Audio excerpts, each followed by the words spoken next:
आज हम जो है आपको मॉडल इंजीनियरिंग पढ़ाएंगे। ठीक है, मॉडल इंजीनियरिंग होता क्या है, सबसे पहले ये जानिए। मॉडल इंजीनियरिंग हमारे जो फीलिंग्स को शो करता है, ठीक है ना, हमारे मूड्स को शो करता है। और सबसे बड़ी बात होती है कि जितनी भी मॉडल इंजीनियरिंग होती है, ठीक है, जितनी भी मॉडल इंजीनियरिंग होती है उसमें जो है वो टेन से प्रभावित नहीं होती है। अर्थात उसमें ना तो आप यस या यस का प्रयोग कर सकते हैं और ना कहीं आईएनजी का प्रयोग कर लेंगे। जैसे यहाँ कई एक एग्जाम्पल जैसे कैन है तो कैनिंग नहीं लिख सकते हो ना, इसमें कहीं यस देखोगे। इसी प्रकार देखो मे है तो मेज नहीं लिख सकते हो या मेन नहीं लिख सकते हो, कहीं नहीं पाओगे दुनिया के कहीं पे किसी में भी। तो first of all we are going to discuss about the model engineering. These are special kinds of helping verbs and used with other words through which we can express such concepts.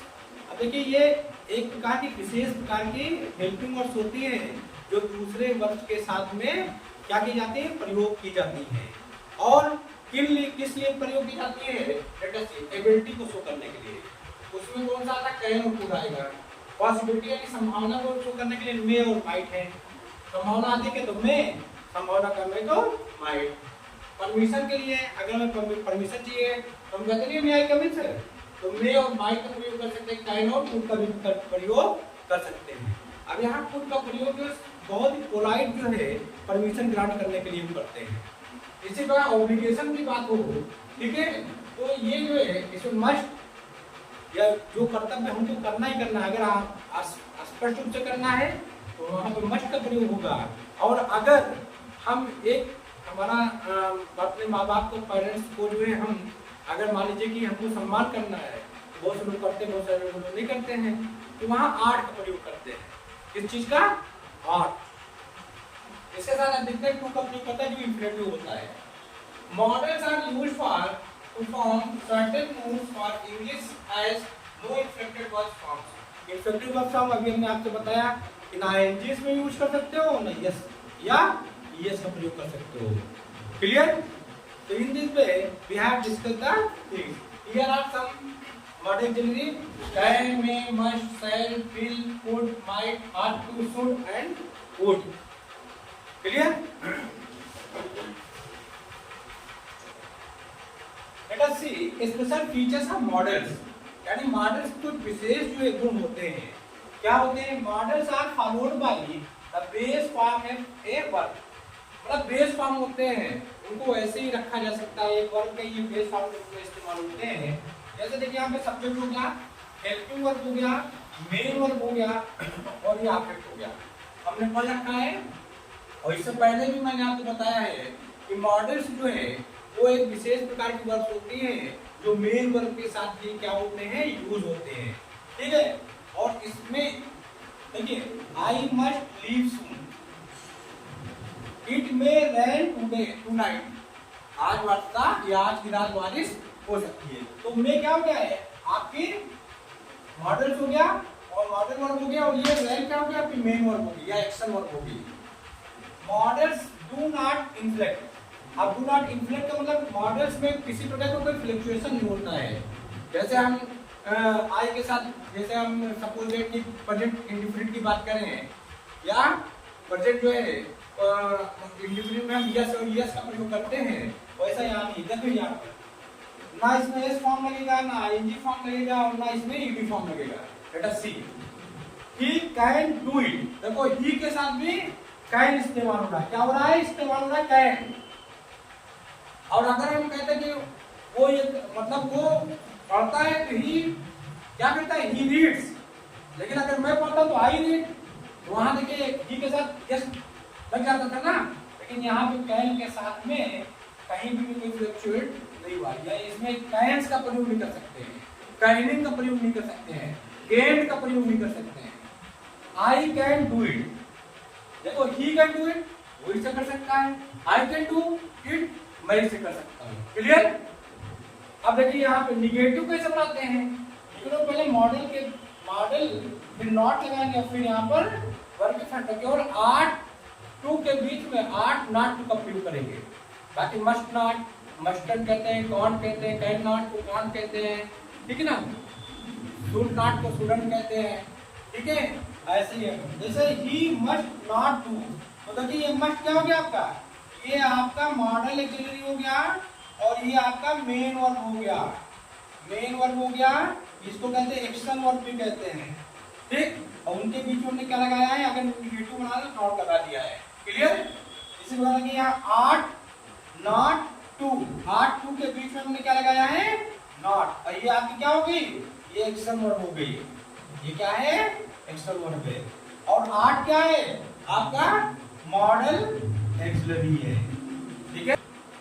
Late us see special features of models में fourth point है questions of form by placing the model before subject के पहले। अगर हम किसी भी subject के पहले अगर हम किसी मॉडल को रख देते हैं, वो क्वेश्चन मार्क में तब्दील, मतलब क्वेश्चन मार्क जो सेंटेंस में तब्दील हो जाता है। वुड यू क्या है, सब्जेक्ट है, इससे पहले हमने मॉडल को रख दिया। Would you please lend me your book, क्या कृपया आप मुझे अपनी किताब उधार देंगी, ठीक है। Would you please lend me your helping hand, क्या आप मेरी सहायता करेंगी। तो ऐसे 8 B2 को, यहाँ 8 B2 को देयर, क्या हमें वहां चलना चाहिए, 8, ठीक है। Are be not to obey our parents, क्या हमें अपने माँ बाप का जो है, मतलब क्या ओबे मतलब क्या होता है, आज्ञा नहीं माननी चाहिए। पॉइंट फिफ्थ में, और ये किस चीज का है, special features of the models में। पॉइंट फिफ्थ शो करता है कि models are used in question tags, इसमें क्वेश्चन टैग्स के रूप में भी हम मॉडल का इस्तेमाल कर सकते हैं। Let us see, you won't forget me, तो मुझे भूल नहीं सकते हो। विल नॉट यहाँ है, विल भी एक मॉडल एक्सिलरी है, ठीक है। विल यू, क्या आप ऐसा करेंगे, तो देखिए यहाँ वांट है तो यहाँ विल है, ध्यान दीजिएगा। यहाँ पे ही कॉन्ट बी राइट, वो नहीं, मतलब ठीक नहीं हो सकता है, कहे नहीं, क्या वो ठीक हो सकता है, इसका मतलब ये है, ठीक है। फिर देखिए थर्ड पॉइंट और फोर्थ पॉइंट, ये दोनों सेम है, क्यों, क्योंकि यहाँ पर I would be lucky to have it, मैं बहुत ही भाग्यशाली होऊंगा यदि मुझे ये मिल जाए। वुडंट बी का मतलब है क्वेश्चन टैग है, और क्वेश्चन टैग बताता है कि क्या मैं भाग्यशाली नहीं होऊंगा, इसका मतलब होऊंगा। और यहाँ पर it will give you time to think about it, ठीक है, आपको जो समय दिया जाएगा इसके बारे में सोचने का। वांट इट, क्या आप समय चाहेंगे, क्या आप समय नहीं चाहेंगे, तो जाएगा ये वांट भी। अगर यहाँ पर विल और वुड है तो यहाँ पर वांट होगा, वुडंट होगा, ठीक है। इन दोनों वाक्यों में, थर्ड एंड फोर्थ में, फर्स्ट एंड सेकंड में अगर हमको क्वेश्चन टैग बनाना है तो यहाँ वांट है तो यहाँ पर क्या हो जाएगा, विल हो जाएगा, सिंपल। यहाँ कांट है तो यहाँ कैन हो जाएगा, simple. Clear. May used for different types to express purpose, उद्देश्य को जो है शो करने के लिए, टू एक्सप्रेस परमिशन, परमिशन को शो करने के लिए, अनुमति, मे आई कम इन, ठीक है, मे आई गो आउटसाइड। फिर देखिए यहाँ पर to express possibility, it may rain, he may come today, ठीक है। And to express personal wish, और जो हमारी जो है स्वयं की इच्छा हो, व्यक्तिगत इच्छा है, उन सबको जो है शो करने के लिए हम किस चीज का प्रयोग करते हैं, मे का। क्लियर। एग्जाम्पल देखेंगे, एग्जाम्पल में क्या है, देखिए यहाँ पर purpose number 1, we eat that, we may live, हम जो है खाते हैं, क्यों खाते हैं, एक उद्देश्य है, जीने के लिए खाते हैं। यहाँ पर सो रहा है, उद्देश्य क्या है, जीना। Permission may be right on both sides of the paper, ठीक है। में यहाँ पर क्या है, परमिशन मांग रहे हैं कि क्या मैं दोनों पेपर के दोनों तरफ जो लिख लूं, या may I go outside, may I talk to someone, okay, may I meet him, ये परमिशन ग्रांट हो रही है। Clear. May I learn English speaking, many things you can get permission, whatever you need. It may rain tonight, देखिए possibility, संभावना, अगर संभावना जो है बहुत ज्यादा है बारिश होने की, तो वहां पर हम मे का इस्तेमाल करते हैं। माइट में भी बताएंगे। इट में रेन टू नाइट, आज वर्षा हो सकती, पॉसिबिलिटी है, हो या ना हो इससे कोई मतलब नहीं। सी में कम टूडे, वो आज आ सकती है। कोचिंग में run on Sunday, coaching Sunday को चल सकती है, चले ना चले ऐसा नॉर्मली छुट्टी रहती है, लेकिन चल सकती है। ठीक है। वी में लेट, हमें देर हो सकती है। ये सब पॉसिबिलिटी को शो करते हैं। पॉसिबिलिटी में संभावना। I can win $1 million lottery, ये संभावना है कि मैं $1 million लॉटरी में जीत सकता हूं, $1 million। क्लियर। उसका यह पर्सनल पीस है। पर्सनल पीस हमारी व्यक्तिगत क्या होती है, जो हम किसी को जो मतलब जो हमारी पर्सनल व्यक्तिगत इच्छा है उसको शो करते हैं। कैसे शो करते हैं? मे you have long and happy life. ठीक है। ईश्वर करे मैं, देखो यहाँ पे मार्क ऑफ एक्सक्लेमेशन लगा है, मार्क ऑफ एक्सक्लेमेशन, इसमें बहुत अच्छे से कहते हैं इसको। May you have long a happy life, ईश्वर से मैं कामना करता हूँ कि आपका लंबा जीवन और प्रसन्नचित जो है जीवन हो। दूसरा, मे you have the best of luck, आपको आपका सर्वोत्तम लक स्वीकार हो। ठीक है। माइट के बारे में हम देखेंगे तो पार्ट फॉर्म ऑफ मे के पार्ट फॉर्म के रूप में परमिशन के लिए और पॉसिबिलिटी के लिए हम जो है माइट का प्रयोग करेंगे। आई आज, मैंने पूछा, अब परमिशन ग्रांट हो रही है। If I might see him next day, कि क्या मैं उससे अगले दिन मिल सकती हूँ। यहाँ क्या हो रहा है? परमिशन ग्रांट हो रही है। ही सेड दैट, कि उसने कहा, क्या कहा? The train might be late.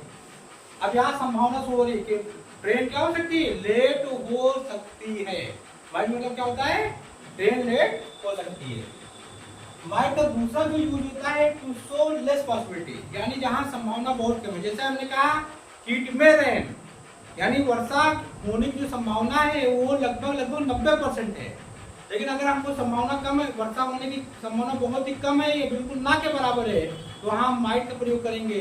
मान लीजिए 10% वर्षा होने की संभावना है, तो वहां पर हम यूज करेंगे कि इट माइट बी रेन, या the train might be late, यानी ट्रेन जो है हो सकता है लेट हो जाए, जरूरी नहीं है, या 5-10 मिनट हो सकता है लेट हो जाए, मतलब संभावना बहुत कम है, 1-2 घंटे नहीं। ही माइट बी इल, हो सकता है वो बीमार पड़ जाए। थर्ड में क्या है? To express a request that is more polite. अब माइट का जो प्रयोग करते हैं वो नॉर्मली मे से में आई कम इन, तो यहाँ पर अगर हमको और मोर पोलाइट वे में करेंगे तो हम क्या कहेंगे? Might I have a chance to speak, might I have a chance to speak, क्या मुझे बोलने का एक अवसर मिलेगा? तो अब ये परमिशन है, मैं से तो डायरेक्ट पूछ सकते हैं, लेकिन मिलेगा ये जो सामने वाला बैठा है उसकी इच्छा पर निर्भर करता है। इसलिए इन सारी चीजों को हमें देखना है। माइट की जो फोर्थ यूज है माइट हैव का इस्तेमाल करते हैं, और ये पार्ट माइट के पार्ट फॉर्म के रूप में, यानी माइट के पार्ट फॉर्म के रूप में, मे के पार्ट फॉर्म के रूप में इस्तेमाल होता है। She might have come if she was invited, might का पार्ट फॉर्म भी यहाँ पे शो हो रहा है, किससे? माइट हैव से। और मे का किससे होता है? माइट से होता है। तो सी माइट हैव कम, वो आ सकती थी, वो आ सकती थी इफ सी वाज इनवाइटेड, यदि उसे आमंत्रित किया गया होता, लेकिन शी डिडंट कम, वो नहीं आई, because she was not invited, क्योंकि उसको आमंत्रण नहीं मिला था, इसलिए वो नहीं आई। तो might have, could have, should have, ये तीनों का जो है वो लीस्ट पॉसिबिलिटी को शो करने के लिए हम इस्तेमाल करते हैं। तो now we are going to know about the can and could. You know that both of these are the modal auxiliary, can and could का प्रयोग to express ability of power. Power मतलब होता है जो हम संसाधित कर सकते हैं। I can lift this book, I can lift the bag, okay, I can lift 100 kg weight, ठीक है। तो आई कैन स्पीक इंग्लिश, अब स्पीच में we are use the mouth parts, तो आई कैन स्पीक इंग्लिश। तो यहाँ पर ये हो गई तो इसमें एबिलिटी ऑफ पावर। ऊपर क्या होता है कि कैन और कुड का प्रयोग जो है हम कंडीशन को तो कैन और कुड का प्रयोग टू एक्सप्रेस परमिशन, यानी परमिशन को एक्सप्रेस करने के लिए करते हैं। Can I go to library now, क्या मैं अब लाइब्रेरी जा सकता हूँ? नो यू कांट, नहीं जा सकते। फिर दूसरा एक्सप्रेशन में है कि can I go to library now, yes you can leave the class after half an hour, you can leave the class after half an hour, आप आधे घंटे के पश्चात जो क्लास छोड़ सकते हैं। ये क्या है? एक संभावना है। और यहाँ पर एक परमिशन भी ग्रांट करें कि हम आपको परमिशन दे रहे हैं कि आप आधे घंटे के बाद ही क्लास को छोड़ सकते हो, उससे पहले नहीं। थर्ड पॉइंट है टू एक्सप्रेस पॉसिबिलिटी, यानी संभावना को एक्सप्रेस करने के लिए, दर्शाने के लिए। वी कैन मेक मिस्टेक्स, या ह्यूमन बीइंग, हम लोग मानव हैं, so we can make a mistakes, हमसे गलतियां हो सकती है, पॉसिबिलिटी है, जरूरी नहीं कि हो। और he said that the news could be true, उसने कहा था कि हो सकता है ये जो न्यूज है इसकी संभावना कि ये सत्य हो। Clear? Fourth point to express a polite request, अब कुड का प्रयोग यहाँ पोलाइट जो है रिक्वेस्ट करने में भी होता है, ठीक है। कुड का फिर अभी उड का भी होगा। क्या होगा? Could I have A glass of water, क्या मुझे आप एक गिलास पानी दे सकते हैं, ठीक है। Could I have your pen, क्या मैं आपको पेन ले सकता हूँ। Could I visit the exhibition, क्या मैं एग्जीबिशन मतलब जो प्रदर्शनी वहां जा सकता हूँ। तो ये सारी चीजें जो बहुत ही सम्मान के साथ जो रिक्वेस्ट की जाती है उसमें हम कुड का प्रयोग करते हैं। और लास्ट में देखिए कुड हैव का जो प्रयोग होता है वो कुड के पास्ट फॉर्म के रूप में इस्तेमाल होता है, मतलब किसी चीज की संभावना थी लेकिन वो हुई नहीं। कैसे? देखिए, आई could have played much better, मैं पहले से बढ़िया खेल सकता था, बट आई डिडंट, लेकिन मैंने खेला नहीं था। दूसरा, I could have told me about it, she could me told me about it, वो मुझे इस बारे में बता सकती थी, but she didn't tell me, ठीक है। तो ये बहुत इंपॉर्टेंट है। कुड है, शुड है, आर टू है, आगे भी डिस्कशन इसके बारे में करेंगे। बेटा मस्ट के बारे में आज हम देखेंगे। मस्ट इज एक टाइप ऑफ मॉडल वर्ब। कहाँ का प्रयोग करते हैं? नेसेसिटी, आवश्यकता पे। We must obey the natural laws, हमें जो है जो प्राकृतिक नियम है उनको अवश्य मानना होगा, अवश्य जहाँ हो। मस्ट अपने आप उसमें कोई भी इच्छा के हिसाब से काम नहीं कर सकते हो, कंफर्म है, करना ही करना है।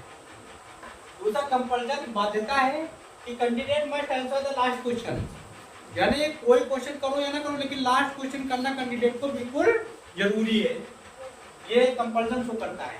स्ट्रांग मोरल ऑब्लिगेशन, बहुत ही शक्तिशाली जो हमारे नैतिक कर्तव्य हैं उनको हमें करना ही करना है। जैसे आई must finish work obey, I must finish work today, आज हमें हर हाल में जो है I must finish the work today, हमें आज ये काम हर हाल में आज ही का आज समाप्त करना है, ठीक है, हमारा नैतिक जो जिम्मेदारी है।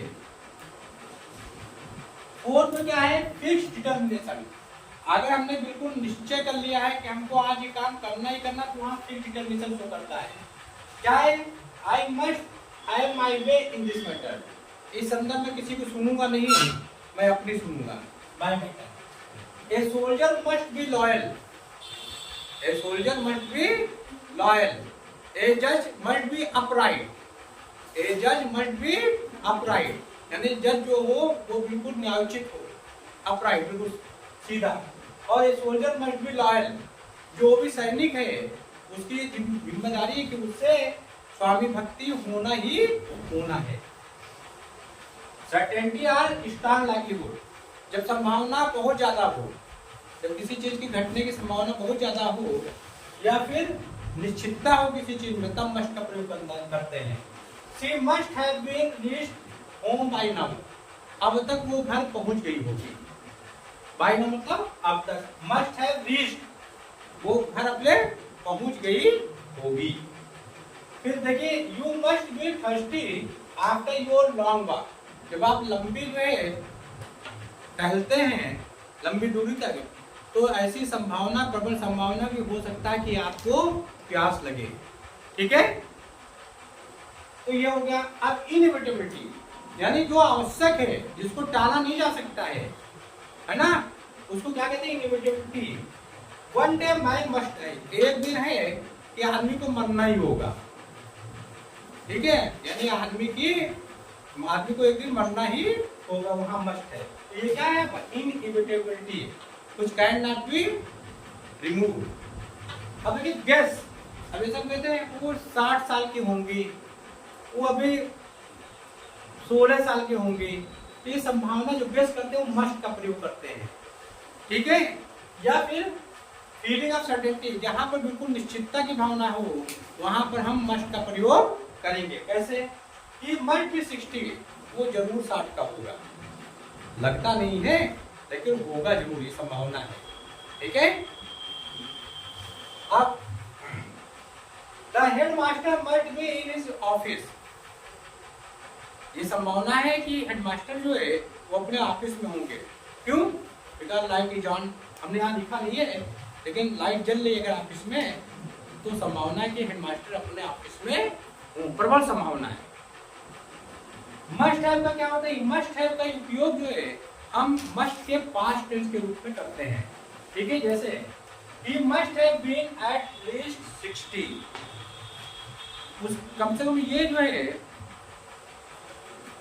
संभावना है कि कम से कम वो 60 का तो जरूर ही होगा, 60 का वो जरूर ही होगा। तो in this way we fill the must. Clear? और टू है ना, इसको क्या है कि 3 प्रकार से इस्तेमाल करते हैं। टू एक्सप्रेस डिजायरेबिलिटी, यानी जो हम अपनी इच्छा करते हैं उसको व्यक्त करने के लिए। मोरल ऑब्लिगेशन, जो हमारे नैतिक कर्तव्य हैं, ठीक है, उनके लिए। We are to love our parents, है ना, it is our duty to love our parents, ये हमारा मतलब कर्तव्य है कि हम अपने माँ बाप को ये जो है बात माने या उन्हें प्रेम करें। We are to love our country, ये भी मोरल ऑब्लिगेशन है कि हम अपने देश को जो है बहुत ज्यादा प्रेम करें। We are to love our younger, ये भी हमारी ड्यूटी है, यदि हम बड़े हैं तो अपने छोटे को प्रेम करें, ये हमारे नैतिक जिम्मेदारी है। अब करें ना करें ये हमारे ऊपर है। ठीक, नैतिकता को मानोगे तो करोगे, नहीं मानोगे तो नहीं करोगे।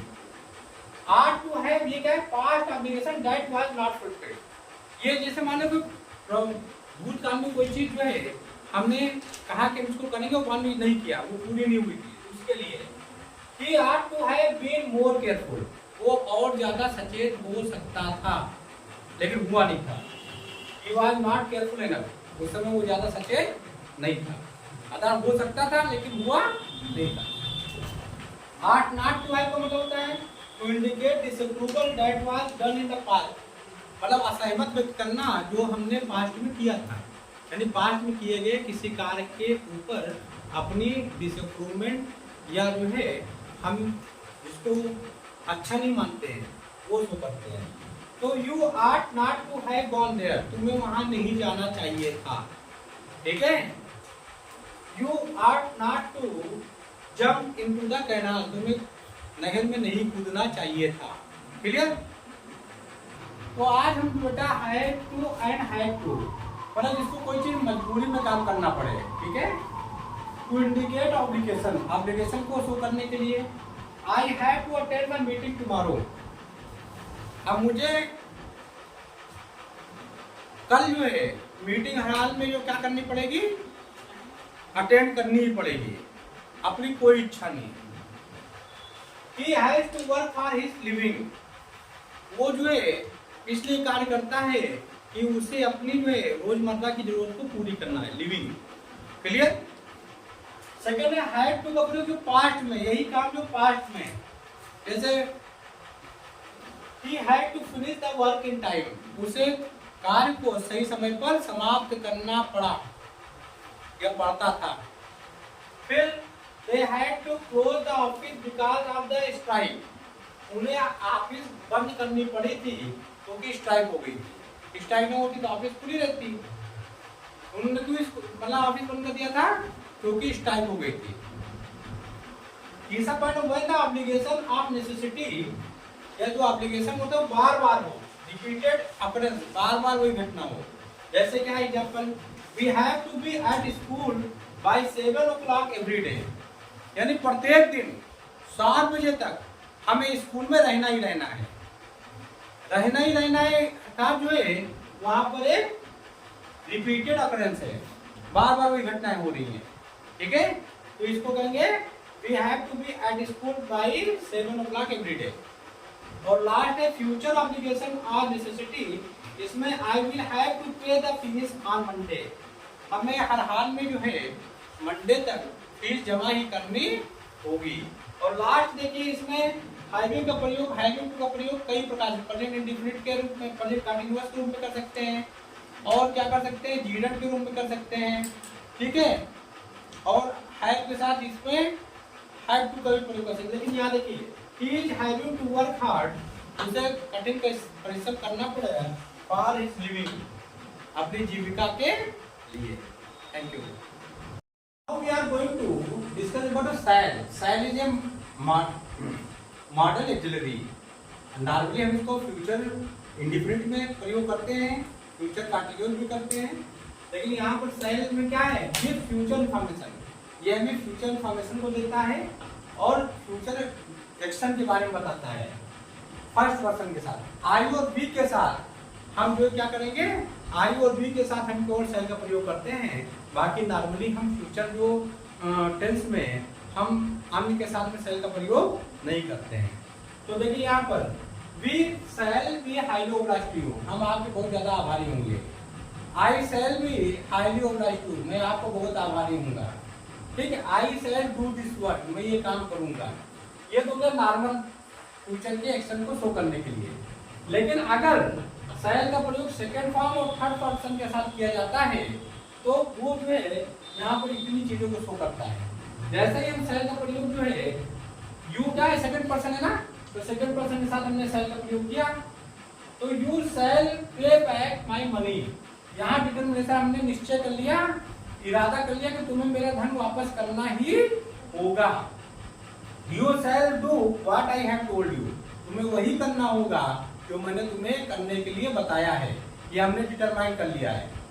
सेकंड क्या है, promise, you shall be rewarded, अब हम प्रॉमिस करते, वादा करते आपसे कि you shall be rewarded, तुम्हें पुरस्कृत किया जाएगा for completing the work in time, यदि तुमने समय पर काम कर लिया, ठीक है, प्रॉमिस हो गया। अब कमांड, कमांड मतलब क्या होता है कि हम आपको आदेश दे रहे हैं He shall do the job, उसे ये काम करना ही होगा, shall do the job, है ना। You shall have to come in the time, तुम्हें समय पर आना ही होगा, ये कमांड है। फिर कंपल्सन यानी बाध्यता, बाध्यता क्या है, You shall keep the surrounding clean, तुम्हें आसपास जो चीजें हैं उनको साफ रखना ही होगा, ठीक है ना। ये यहाँ पे क्या है, कंपल्सन है। You shall have to do this work within time, ये बाध्यता है आपको कि समय पर आपको काम करना ही होगा। और लास्ट में थ्रेट, धमकी देना, धमकी क्या देखते हैं, if you do not obey, यदि तुमने मेरी बात नहीं मानी, ठीक है, you shall be dismissed, तो तुम्हें बाहर निकाला जा सकता है। देखिए सेल को जो सिंपल फ्यूचरिटी को शो करने, यानी जो साधारण सा जो हमें भविष्य करते हैं उसके बारे में।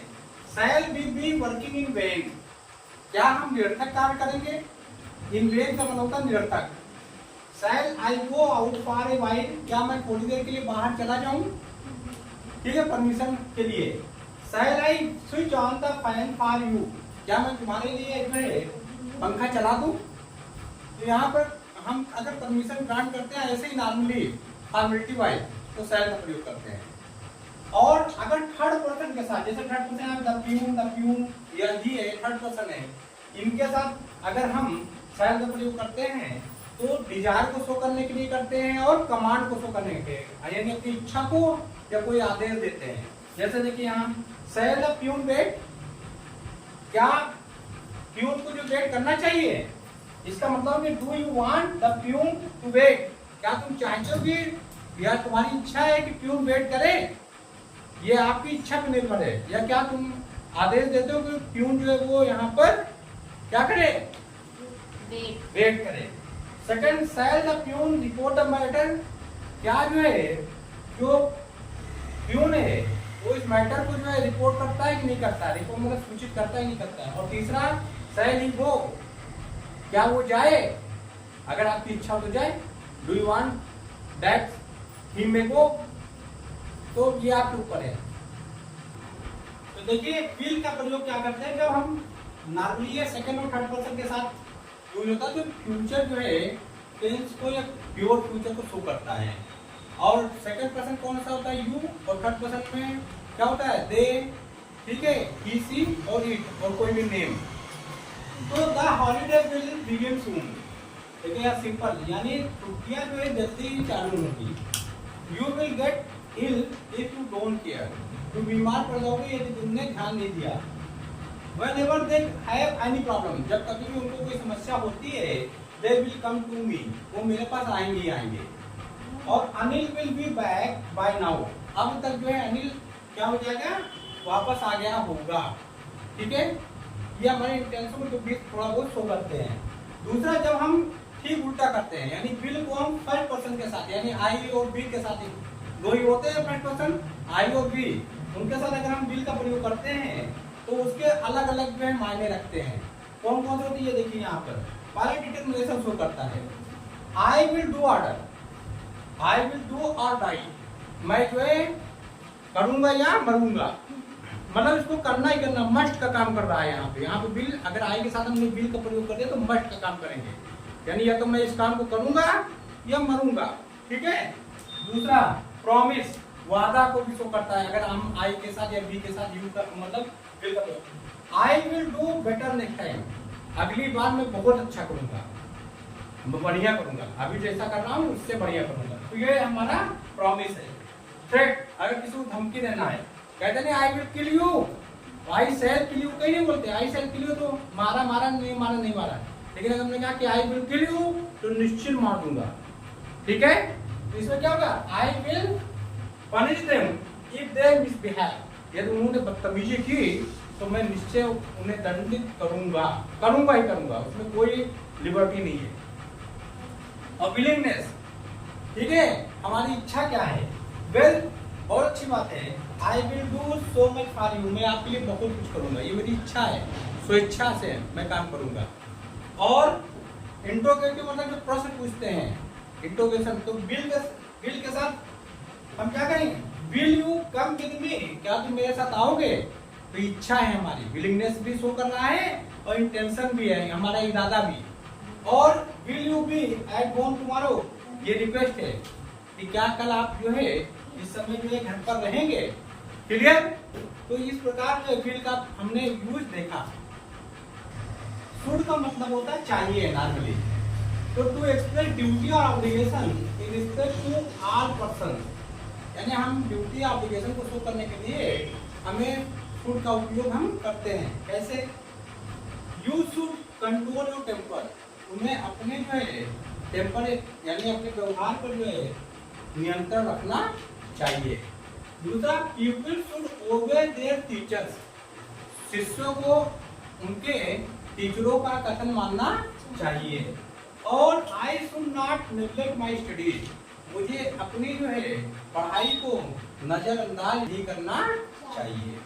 तो ये तो हो गया ऑब्लिगेशन, ठीक है। अब ड्यूटी पास जो हम पास्ट कहते हैं, यानी चाहिए था, शुड हैव के साथ में हम क्या लगाएंगे, वर्ब की थर्ड फॉर्म। तो ये देखिए, I should have paid the money long ago, मुझे उससे बहुत पहले जो है पैसे अदा कर देने चाहिए थे, या नहीं। He should not have forgotten his promise, उसे अपना वादा नहीं भूलना चाहिए था, ठीक है। तो यहाँ पर शुड नॉट हैव के सामने वर्ब की थर्ड फॉर्म यूज हो रही है, फॉरगेट है। नेक्स्ट अब देखिए शुड का प्रयोग हम सपोजिशन यानी एक अनुमान, पॉसिबिलिटी संभावना और कंडीशन एक शर्त को शो करने के लिए करते हैं। सपोजिशन देखिए क्या है, should it turn up now, यदि वो अब आता है तो I have nothing to give you, ठीक है, तो मेरे पास कुछ नहीं उसे देने के लिए।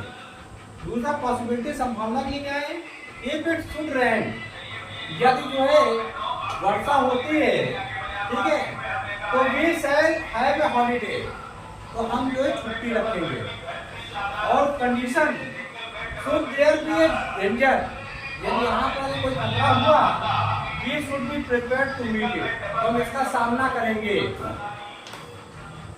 शुड को जो है हम पर्पस को शो करने के लिए और रिजल्ट को शो करने के लिए करते हैं। जैसे वी स्पोक सॉफ्टली, हमने धीमे बोला, सो दैट, ताकि, जहां सो दैट समझो वो पर्पस है। नन शुड हियर अस, कि कोई भी हमें सुन ना पाए, ठीक है ना, जब किसी को भी हम सुनाई नहीं देना चाहिए। दूसरा रिजल्ट, परिणाम क्या है, we bought plenty of food, हमने बहुत सारा भोजन मंगाया या खरीदा, इन ऑर्डर दैट, इस वास्ते ताकि आल शुड बी सेटिस्फाइड, कि सभी लोग जो है संतुष्ट होना चाहिए। यहाँ पर ये रिजल्ट को शो कर रहा है, इसीलिए हमने भोजन बहुत ज्यादा मात्रा में मंगा लिया था।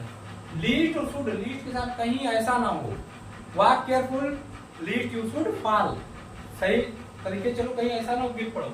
शी वर्क हार्ड, उसने कठिन परिश्रम किया था, लीस्ट ही शुड फेल, और इसलिए किया था कहीं वो फेल ना हो जाए, तो देखो लीस्ट के साथ शुड का प्रयोग होता है। अब विलिंगनेस, थ्रेट्स, ऑर्डर, प्रॉमिस को शो करने के लिए हम केवल एग्जांपल लेते हैं यहाँ पर ऑर्डर का। आई हैव ऑर्डर दैट, मैंने उसे आदेशित किया कि he should not play today, उसे आज नहीं खेलना चाहिए, ठीक है। इसी पर गिविंग एंड आस्किंग एडवाइस, किसी को सलाह देना या सलाह लेना, उसमें you should not play with fire, तुम्हें अपनी से नहीं खेलना चाहिए। You should not walk on the middle of the road, बीच सड़क पे नहीं चलना चाहिए। और डिसअप्रूवल इन द पास्ट, अगर हमसे कोई गलती हो गई हो जिससे हम असंतुष्ट हों पास्ट में, तो उसमें शुड हैव के साथ हम वर्ब का थर्ड फॉर्म यूज करते हैं। I should not have wasted my time, मुझे अपना समय खराब नहीं करना चाहिए था। देखिए वुड का जो प्रयोग होता है वो एक विश को शो करने के लिए होता है। विश मतलब होता है wish, I would like to see his work, मैं चाहता हूं, मेरी इच्छा है कि मैं उसके कार्य को देखूं। Would that he were here, past में कोई इच्छा थी, काश वो यहाँ होता, ठीक है। फिर देखते हैं डिटर्मिनेशन, यानी बिल्कुल अपने पक्के इरादे को करता है। आई वुड गो, मैं वहां जाऊंगा ही जाऊंगा, in spite of all their protest, उनके विरोध के बावजूद भी मैं वहां जाऊंगा ही जाऊंगा। रिफ्यूजल, इनकार करने के लिए हम वुड का प्रयोग करेंगे, ही वुडंट सी मी, वो मुझसे नहीं मिलेगा। और पोलाइटनेस मतलब नम्रता को शो करने, would you please let me some money, क्या मुझे कुछ धन उधार देंगे। Would you please fetch a glass of water for me, तो ये यहाँ पर वुड का प्रयोग करेंगे। फ्रीक्वेंट पास्ट एक्शन, यानी पहले जो एक्शन चला करते थे भूतपूर्व में, तो he would sit for hours watching birds, वो घंटों बैठा करता था और चिड़ियों को देखा करता था, ठीक है। फिर habitual actions in the past, he would go to school, वो स्कूल जाया करता था, अब नहीं जाता है।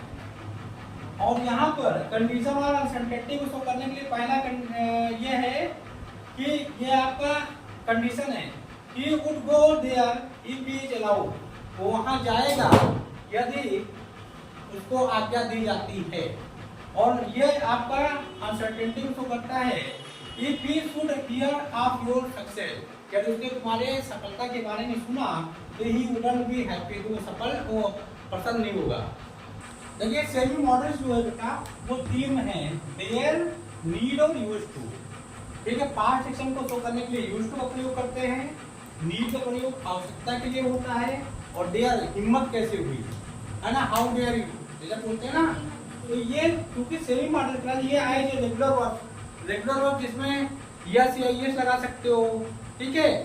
उसमें आईएनजी लगा सकते हो, ईडी लगा सकते हो, रेगुलर वर्ब्स के रूप में हो सकती है। और इन तीनों जो हमारा सेमी मॉडल है, ये मॉडल एक्सिलरी के रूप में भी इस्तेमाल हो सकती है।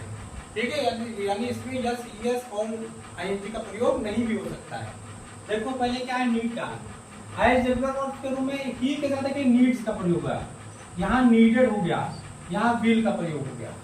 ठीक है, तो रेगुलर वर्ब्स के रूप में he will need here help, उसे आवश्यकता होगी। ही नीडेड हेल्प, उसे आवश्यकता थी। और ही नीड्स हेल्प, वो आवश्यकता उसको वो चाहता है। दूसरा मतलब कि यहाँ क्या है, ये मॉडल के रूप में इस्तेमाल किए। आई नीड नॉट पे द फाइन, मुझे जो है एक विचार के रूप में मुझे फाइन जो देने की जरूरत नहीं है। You need not stay here any longer, अब तुम्हें और ज्यादा यहाँ रुकने की जरूरत नहीं है।